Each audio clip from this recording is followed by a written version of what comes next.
The article also mentioned that, quote, one-time backers of Tea Party Republican candidates are facing a kind of, quote, Frankenstein syndrome, in which politicians like Senator Ted Cruz and the House's Tea Party caucus no longer fear the donors who put them into office and no longer believe that they need them. I think that that's a really, really important statement right there in this, because this is essentially the establishment saying, hold on, guys. Hold on. No. You're supposed to do what we tell you to. We made you. We can break you.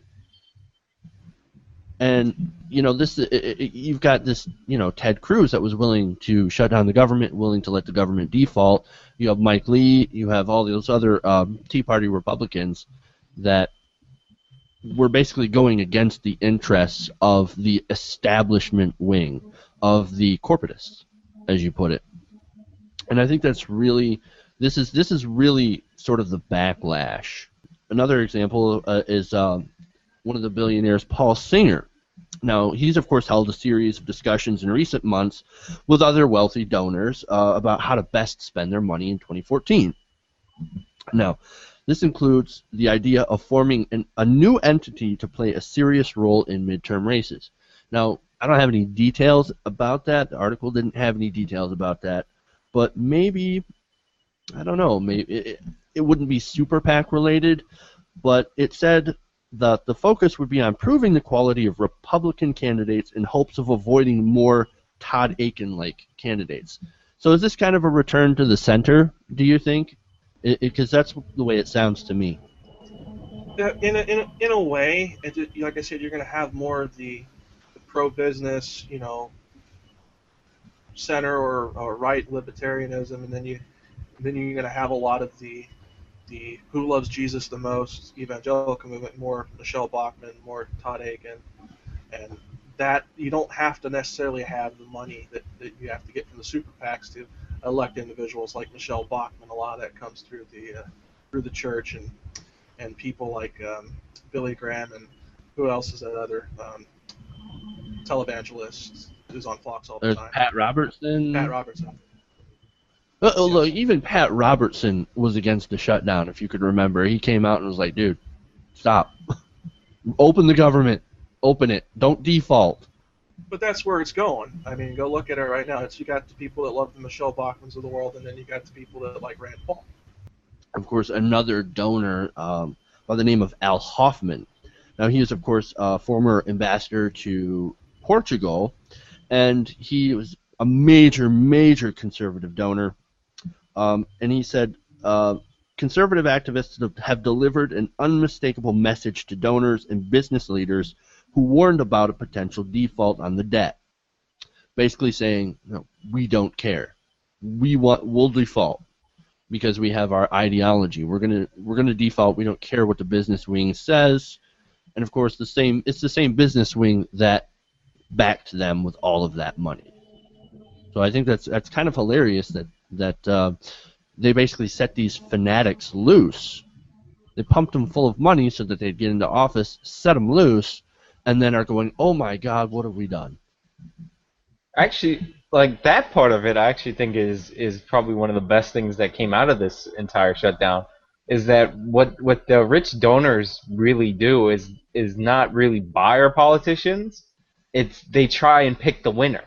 So they give the money to the winner in the hopes that they'll do what they want. Like, I mean, it is buying the politicians. Like, don't get me wrong, but it's more like Obama was really popular, so that's why they gave him the most money, right? Like, it's the money that comes after the popularity. So I think that's a good thing that they spent their money and they didn't realize that people actually have their own opinions and they might do what they want. Like, I don't agree with some of the more crazier religious Tea Party members, but I think it's a great thing that they spent all that money and they're like, nah, we're not going to do that. We're going to do whatever we want.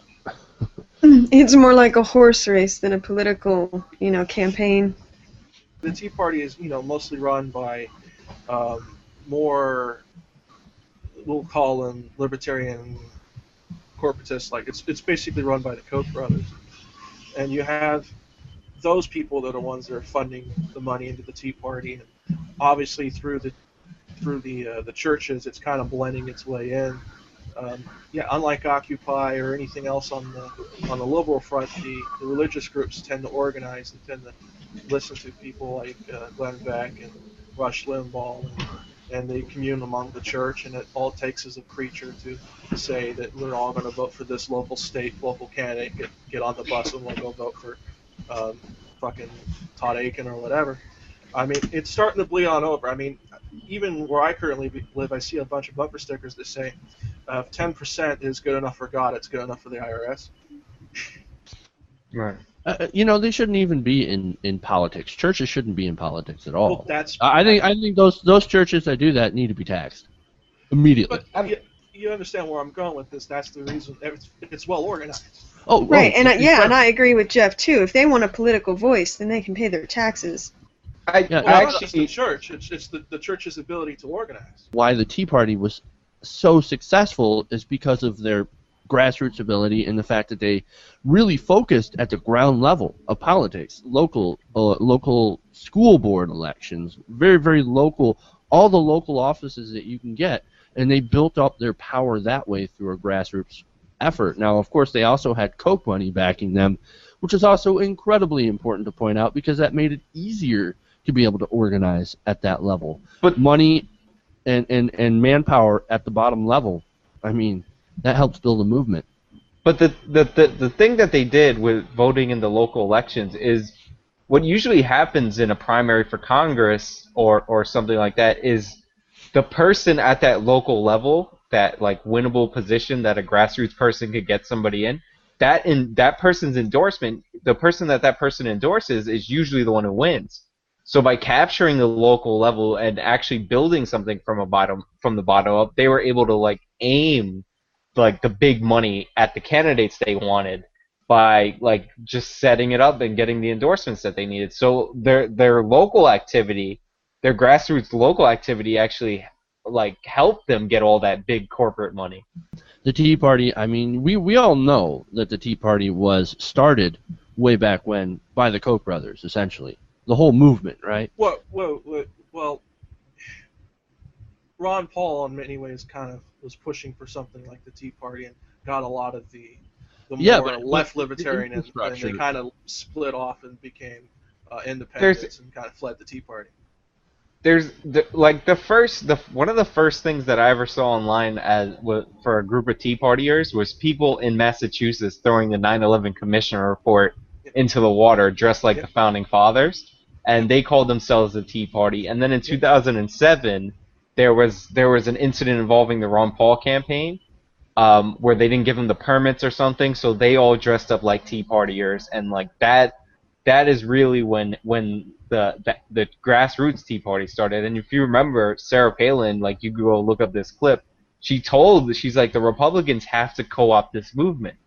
So that's when all the big money came in and all that. But like its origin started in conspiracy and then Ron Paul. Yeah, but then a lot of people jumped the ship when the Koch brothers took over.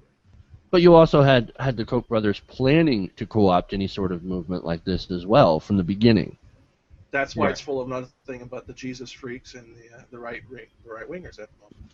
Hey, thanks for watching this video. Please leave a comment below. And if you enjoyed this video, make sure to hit the like button and share with your friends. If you want to see more, go to our channel at youtube.com/TYTNation. And if you really want to support the show, support this channel, go to our fundraising campaign at www.patreon.com/TYTNation. The website is in the description below. Thank you guys, and keep watching.